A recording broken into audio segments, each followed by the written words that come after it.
Is it possible to live without relying psychologically on authority, either on external authority or even on the authority of one's own past experience? For Jiddu Krishnamurti, that, suitably qualified, is the key question. His answer is that it is possible, and that only in this way can one connect fully with what is real. Krishnamurti was not a philosopher in the classical sense. He wasn't interested in presenting theories or in arguing for his views. Still, what he was up to is continuous with philosophy. Like Socrates, who through his example and questioning encourages his audiences to examine critically the assumptions on which their beliefs depend, Krishnamurti, through his example and questioning, encourages his audiences to examine critically the assumptions on which their very experience of themselves and the world depends. In other words, whereas Socrates encourages what today we would call critical thinking, or simply philosophy, Krishnamurti encourages what we might call critical looking, and what he sometimes called choiceless awareness. What Socrates asked the Athenians to do is by now commonplace, at least to philosophers and to students of philosophy. We have learned the lesson he was trying to teach. But to his original audience, the Athenians, what he was asking them to do often must have seemed strange and even pointless. What good could possibly come, many of them must have wondered, from giving the axe to conventional wisdom? Why, they must have asked, should we start freshly when we have accumulated so much? But the distorting weight of what you have accumulated, Socrates tried to point out, is precisely the problem. At the time Socrates proposed critical thinking, there was not much reason for the Athenians to suppose it would bear fruit. But it did. Science is part of that fruit. So is the modern disposition to question the authority of received views. Have we learned all we need to know about questioning authority? Have we gone far enough? Or is our questioning still seriously limited? Contemporary philosophers and students of philosophy tend to think that we have carried the questioning process about as far as it can go. Many even think we have taken it too far. But up to this point, we have questioned mainly only explicit beliefs. In addition to these beliefs, might we not still take a great deal that is questionable for granted? And if we do, couldn't this also be an obstacle we need to overcome? Krishnamurti thought that in our doubting, we have not gone far enough. He thought that our questioning is seriously limited, and that this is a major obstacle we need to overcome. Could he be right? Krishnamurti was not the first to propose critical looking. Others, such as the Buddha, had already proposed it. But Krishnamurti's approach was different, and perhaps better suited to skeptically minded philosophers and students of philosophy. For one thing, Krishnamurti was anti-authority to a degree that few thinkers have ever been. He had no use for creeds or theories. He discouraged people from examining themselves in an institutional setting or as part of a spiritual discipline. He taught that in examining oneself, one should not rely even on what one has learned in previous examinations. The freedom we need to see what is true, he said, is freedom from the known. And because he spoke to us in a contemporary idiom, it may be easier for us to understand what he said. Krishnamurti had little use for academic philosophy. Occasionally he dismissed it as a waste of time, or worse, as a generator of theories that become obstacles in an individual's attempt to understand him or herself. Yet, as the writings in this volume will reveal to those who accept his invitation to examine their experience and behavior, much of what Krishnamurti said is deeply relevant to philosophy. Its relevance is not that he had theories to propose or critiques of extant theories. Krishnamurti's focus is on insights. His talent as a teacher is that he facilitates them. As it happens, many of the insights he helps his readers to have are centrally relevant to contemporary philosophy, particularly to theories about human subjectivity and values. And if indeed he does facilitate insights about the human condition, how could it be otherwise? Rather than a theorist, Krishnamurti was a seer and a teacher. Among the things he thought he saw are certain inherently distorting psychological structures that bring about a division in almost everyone's consciousness between the observer and the observed. This division, he believed, is a potent source of conflict, both internally for the individual and through the individual externalized for society as a whole.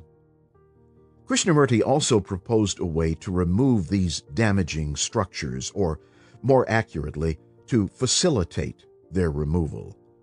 That is what the writings in this volume are about, a radical transformation in human consciousness. Krishnamurti talked a great deal more than he wrote. His talks, from which almost all of the following selections are taken, were not lectures, but rather attempts to engage his audience in a dialogue in which he and they are wholly focused on the same aspect of experience or behavior. His talks were, in effect, guided meditations. That is, they were attempts by Krishnamurti to go through an experiential process with his audiences, with you, the result of which is that something about your understanding of your own experience and its effect on your behavior is clarified.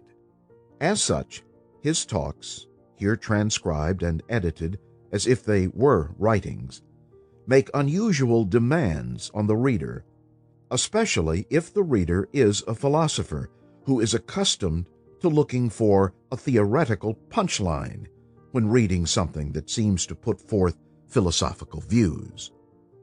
In Krishnamurti's thought, rather than theoretical punchlines, there is an opening to important insights, for instance, about the nature of identification and its role in the formation of the self. To have such insights, Krishnamurti suggests, one has to look freshly. Krishnamurti spoke with a distinctive voice. As an uncompromising enemy of authority, even of the authority of one's own past experience, his focus was on examining current experience directly. Refusing to discuss books or theories, he encouraged people to look at themselves, particularly in their relationships to other people, things, and activities, and he told them just enough about what he thought they would see if they did look to get them going. It is as if through the habit of understanding ourselves in familiar ways, we are, even at the level of experience, stuck in theories. Krishnamurti is, extremely good at helping people get unstuck. That is, at helping them to have insights that break the molds of deeply ingrained patterns of thinking. In other words, his concern was not that his remarks be relevant to theory, although often they are, but that they be relevant to life. His intention was to engage with people who are passionately interested in understanding themselves and the world in which they live. The point of this engagement was to clarify what it means to be oneself and to live in this world. In my opinion, Krishnamurti succeeds in this as few others have. Philosophers and students of philosophy are surely among those who are passionately interested in understanding themselves and the world. Many of us have devoted much of our lives to this project. We may be surprised, then, to discover how little time and energy we have spent in the sort of inquiry Krishnamurti tried to facilitate. The reason for this is that Krishnamurti's approach to topics of perennial philosophical interest was more meditative than rationally discursive. So the question for philosophers and students of philosophy, in considering how seriously they should take this book, is whether they're willing to try an approach that's philosophical in a broad sense, but so different from what they're accustomed to doing when they think about or read philosophy that it may be difficult at first for them even to see its relevance. True philosophers are always open to new approaches. Indeed, when an approach has promise, the more radically new it is, the better. This volume is primarily for them. By almost any standards, Krishnamurti led a remarkable life. He was born on May 11, 1895, in Madanapalli, India, a small hill town northwest of Madras, the eighth of 11 children, and one of 6 to survive into adulthood. His father, a graduate of Madras University, worked for the British Department of Revenue. His mother ran a traditional Brahmin home. At the age of 6, Krishnamurti was ritually initiated into Brahmanhood and began his formal education. He was not a good student. When Krishnamurti was 10 years old, his mother died.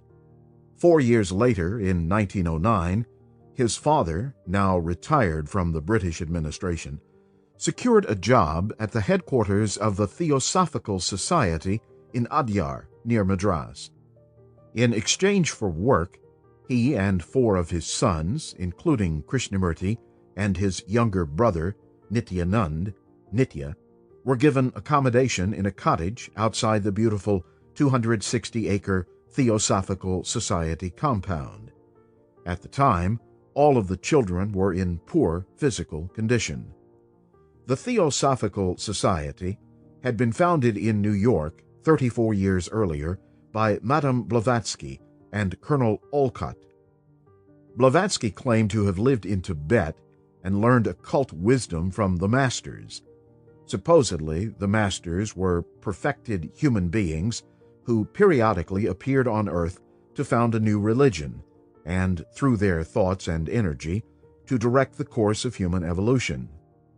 In 1882, Blavatsky and Olcott had purchased the estate at Adyar for the Society's headquarters. 7 years later, Annie Besant joined the Society, and a year later she met Charles Ledbetter, a former priest in the Church of England who had joined the Society in 1883. Ledbetter was considered to be remarkably psychic. Among other talents, he supposedly saw auras and engaged in astral travel. In 1907, after the deaths of Blavatsky and Olcott, and 2 years prior to Krishnamurti's arrival at the compound, Besant became president of the Society. Central to Theosophy is the teaching that humans are progressively evolving toward universal brotherhood on a path that traverses the sequential appearance of 7 root races. At the origin of each of these races, a world teacher incarnates to impart a spiritual message. The next teacher due to appear was Maitreya, who was thought to be designated for that role by Gautama Buddha. The Theosophist's mission was, in part, to find, raise, and train the child destined to become Maitreya. In the early summer of 1909, while walking outside the compound, Ledbetter spotted Krishnamurti, who was then 14 years old. Reportedly overwhelmed by what he took to be Krishnamurti's aura, Ledbetter was sure that Krishnamurti was destined to be a great spiritual teacher. Eventually, the Theosophists determined to their own satisfaction that Krishnamurti was to be the physical vehicle for Maitreya. So Krishnamurti and his brother Nitya were brought into the compound, deloused, groomed, and otherwise attended to physically. Krishnamurti's teeth were even straightened. He and Nitya were privately tutored. Eventually, Mrs. Besant became Krishnamurti's legal guardian. In 1911, an organization was formed that became the Order of the Star in the East. Its purpose was to herald the arrival of the New World teacher, Krishnamurti. For the next 10 years, Krishnamurti and Nitya were educated in Europe. While in England, Krishnamurti became close to Lady Emily Lutyens, whom he regarded as his foster mother, and through whom he was introduced to the life of English aristocracy. He exercised at Sandow's Gymnasium, attended ballet, film, theater, visited art galleries, and traveled extensively. During this period, he became a scratch golfer and learned how to assemble and reassemble an automobile engine.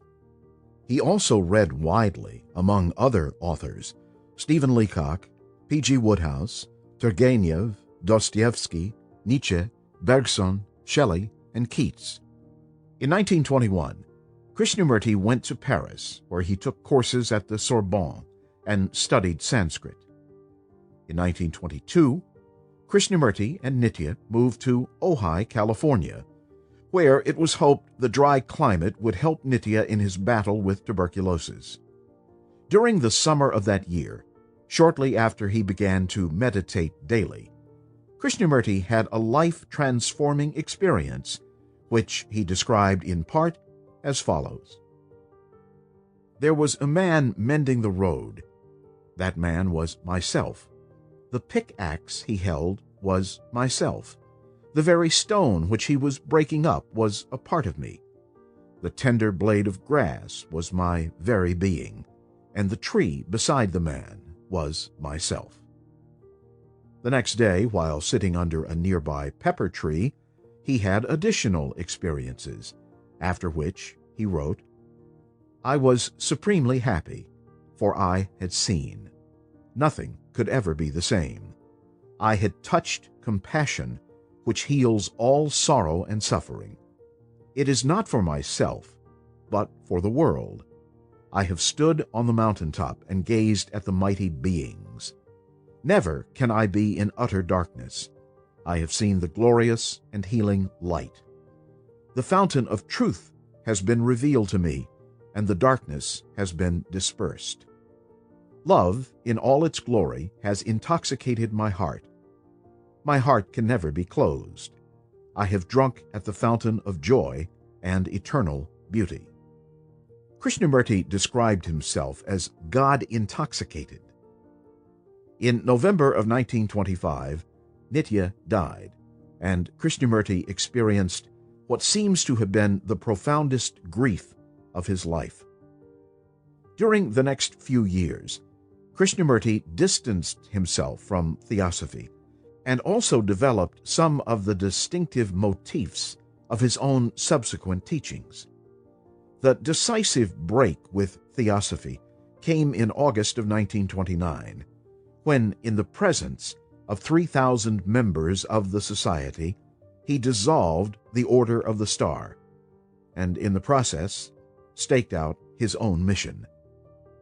I maintain that truth is a pathless land, and you cannot approach it by any path whatsoever, by any religion, by any sect. That is my point of view, and I adhere to that absolutely and unconditionally. Truth, being limitless, unconditioned, unapproachable by any path whatsoever, cannot be organized, nor should any organization be formed to lead or coerce people along any particular path. You will probably form other orders. You will continue to belong to other organizations, searching for truth. If an organization be created for this purpose, it becomes a crutch, a weakness, a bondage, and must cripple the individual and prevent him from growing, from establishing his uniqueness, which lies in the discovery for himself of that absolute unconditioned truth. Because I am free, unconditioned, whole, not the part, not the relative, but the whole truth that is eternal, I desire those who seek to understand me to be free, not to follow me, not to make out of me a cage which will become a religion, a sect. I have now decided to disband the order, as I happen to be its head. You can form other organizations and expect someone else. With that I am not concerned, nor with creating new cages, new decorations for those cages. My only concern is to set men absolutely, unconditionally free. The next year, in 1930, Krishnamurti formally resigned from the Theosophical Society. In 1931, Krishnamurti returned to Ojai to rest, meditate, and think. During this time, he wrote to Lady Emily of the difficulty of putting what he wanted to say into words. However, once he did start again to write and speak, he was remarkably consistent. From 1933 to 1939, Krishnamurti traveled extensively, talking to large audiences. During the war, he was unable to travel and led a life of relative seclusion at Ojai, although he still met with many visitors. He became close friends with Aldous Huxley, who encouraged him to write. After the war, Krishnamurti resumed his traveling and talking. During the last 40 years of his life, he gave, on average, about 100 talks a year, often to audiences of several thousand people. He also engaged in personal and small group discussions with those who came to see him. On one light-hearted occasion during this period, he went on a picnic in California with Bertrand Russell, Charlie Chaplin, Greta Garbo, Aldous Huxley, and Christopher Isherwood. A local sheriff evicted them from their chosen picnic site, not believing them to be who they said they were. In 1953, Krishnamurti wrote Education and the Significance of Life, followed in 1954 by The First and Last Freedom, which included a foreword by Huxley. Then there appeared 3 volumes entitled Commentaries on Living. He also wrote Krishnamurti's Notebook, a personal journal, mostly from 1961. Krishnamurti's journal from writings he had done in 1973 and 1975, 2 volumes of letters to the schools started in his name, and Krishnamurti to himself, his last audio-taped journal in 1983. The remainder of Krishnamurti's books, the number is now over 100 and still growing, are edited transcriptions of talks and discussions held by him in various parts of the world. The discussants are mostly everyday people, but often also include well-known people, such as the Nobel laureates Maurice Wilkins and Jonas Salk, theoretical physicist David Bohm, and the Buddhist scholar Walpola Rahula. Videotapes of many of these discussions are available. Excerpts from these videotapes are included in several films that have been made about Krishnamurti, including Krishnamurti, The Challenge of Change, and The Seer Who Walks Alone. In addition, Krishnamurti's talks and public discussions from 1933 to 1986 are available on CD-ROM. On February 17, 1986, in Ojai, California, at the age of 90, Krishnamurti died of pancreatic cancer. Raymond Martin, University of Maryland.